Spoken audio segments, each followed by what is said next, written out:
Hola, ¿qué tal? ¿Cómo están? Espero se encuentren muy bien. Estoy grabando este video para presentarles nuestro próximo curso virtual que va a iniciar el 24 de septiembre, obviamente en la plataforma Cursa Virtual, donde siempre ofrecemos nuestros seminarios,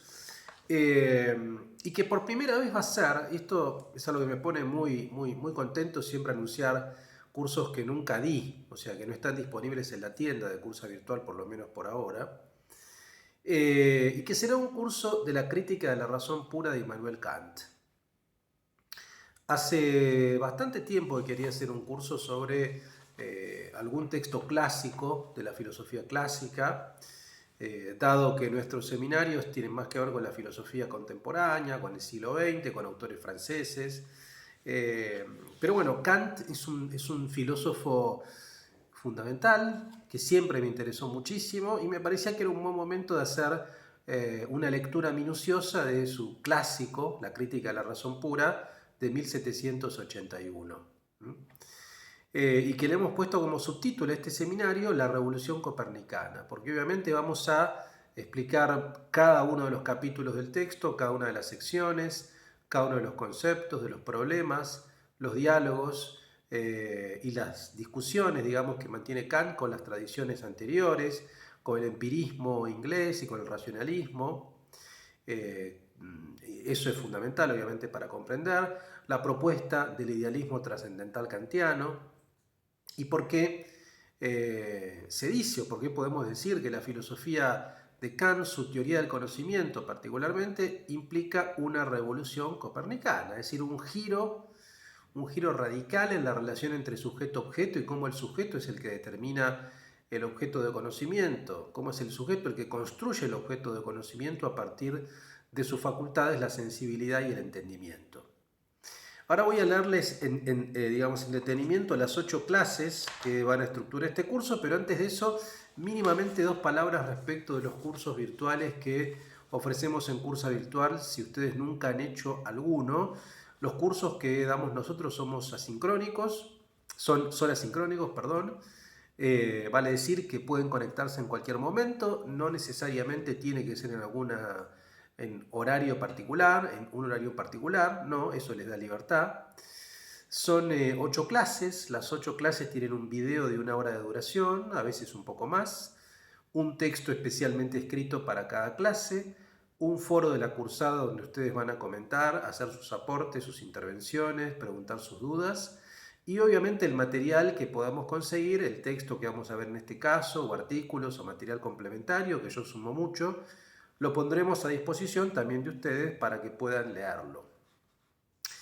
Hace 10 años que estamos trabajando aquí en Cursa Virtual, así que ya tenemos mucha experiencia en lo que es la educación virtual y ya hemos conformado un grupo de asistentes, partícipes, cursantes a nuestros seminarios, muy entusiastas de diferentes países de América Latina, de España, que vuelven una y otra vez y bueno, eso marca seguramente que los cursos y nuestro trabajo gusta. Así que, y por mi parte es un placer hacerlo.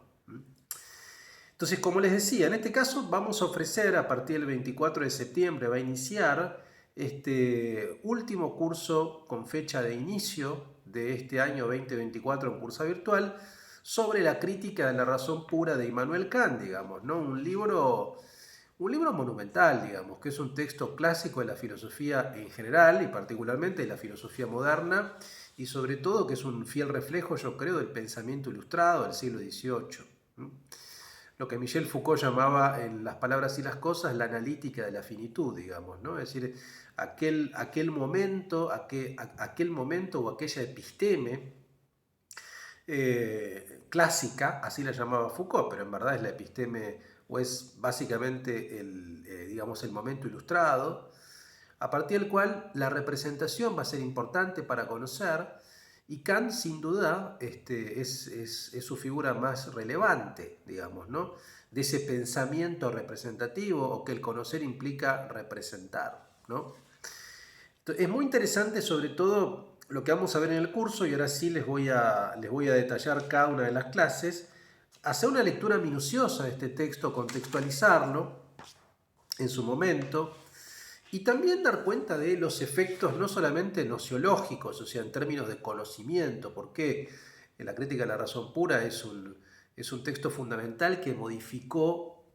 o que abrió una perspectiva nociológica, o sea, de teorías del conocimiento, una teoría del conocimiento distinta a las anteriores, distinta a la empirista, por ejemplo, distinta a la racionalista, sino también producto de los efectos que va a tener desde el punto de vista moral, en la crítica de la razón práctica, en la construcción de una moral del deber, y también políticos, o sea, en la visión republicana de Kant, en ese republicanismo tan evidente, en esa lógica de autogobierno, digamos, ¿no? Que aparece fuertemente y que es consustancial con el proyecto ilustrado, digamos, ¿no? Donde la autonomía de la voluntad es central. Entonces, en la primera clase vamos a ver el idealismo trascendental de Kant, o sea, vamos a situar el debate de Kant con el racionalismo y el empirismo,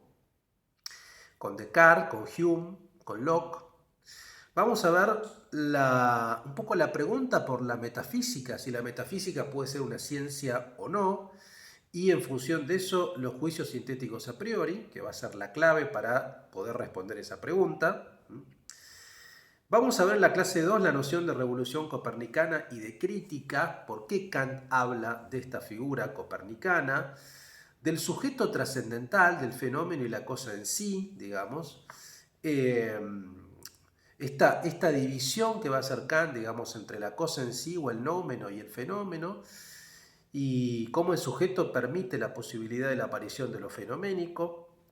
Vamos a ver la estética trascendental, que es la primera facultad, ¿no? Ahí veremos la facultad de la sensibilidad, y luego la analítica trascendental con la facultad del entendimiento, ¿no? En la clase tercera veremos espacio, tiempo y categorías del entendimiento, es decir, el espacio y tiempo como las formas puras a priori de la sensibilidad, como las intuiciones puras a priori que posibilitan la aparición de lo fenoménico, y las categorías en tanto conceptos puros a priori del entendimiento, es decir, independientes de la experiencia o anteriores a la experiencia que permiten la experiencia del conocer. En la clase cuarta veremos el método sintético, la percepción trascendental, la lógica trascendental, que es un tipo de lógica que lleva más allá o que amplía o que en todo caso desarrolla lo que la lógica de Aristóteles no tomaba en cuenta o no tomaba en consideración, ir más allá de la mera validez o invalidez de un razonamiento, sino sobre todo dar cuenta de la verdad, o sea, dar cuenta del objeto de conocimiento y de algún tipo de criterio de verdad, ¿no? De adecuación entre las proposiciones y el mundo concreto, digamos, ¿no? Y esa referencia al mundo concreto, y ahí la lógica trascendental kantiana va a ser un aporte muy importante.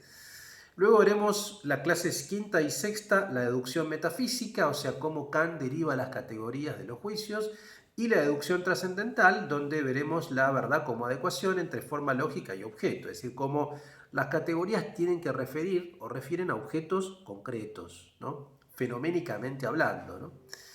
La clase séptima veremos el esquematismo, la función de la imaginación, la facultad de la imaginación como clave para entender esta tercera síntesis, además de la sensibilidad, de la síntesis de la sensibilidad y de la síntesis del entendimiento, que va a ser entre la sensibilidad y el entendimiento y que va a permitir por consolidar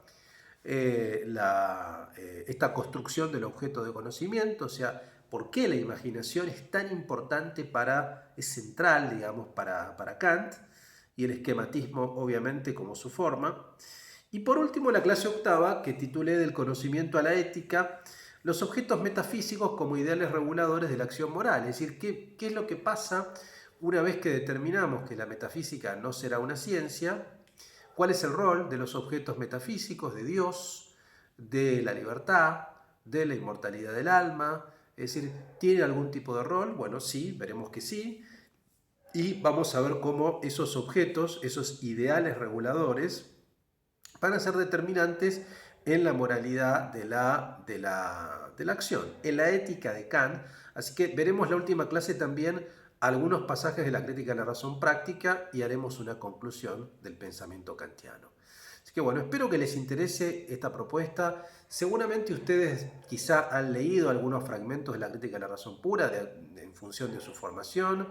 Seguramente el curso va a ser interesante para aquellos que vengan de muchas formaciones, dado que Kant es un filósofo que interesa a la gente que viene de las ciencias sociales, del derecho, eh,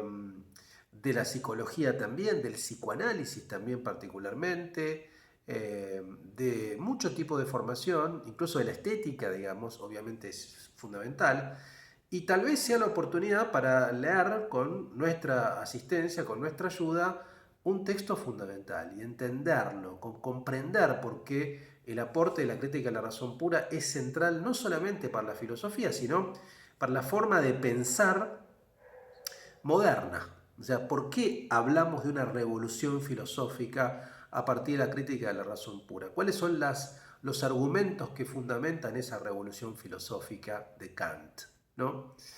Así que, bueno, si les interesa, espero que sí, abajo de este video van a poder encontrar un enlace, un link con toda la información, con el programa en detalle, con los costos. Simplemente, si quieren prescribirse, llenan ese formulario, lo envían y ya quedan automáticamente inscriptos a nuestro curso, el último con fecha de inicio de este 2024. Es el 24 de septiembre. Si mal no recuerdo, sí, el 24 de septiembre aquí en Cursa Virtual. Espero que seamos muchos y muchas y les mando un cariño y un abrazo a todos.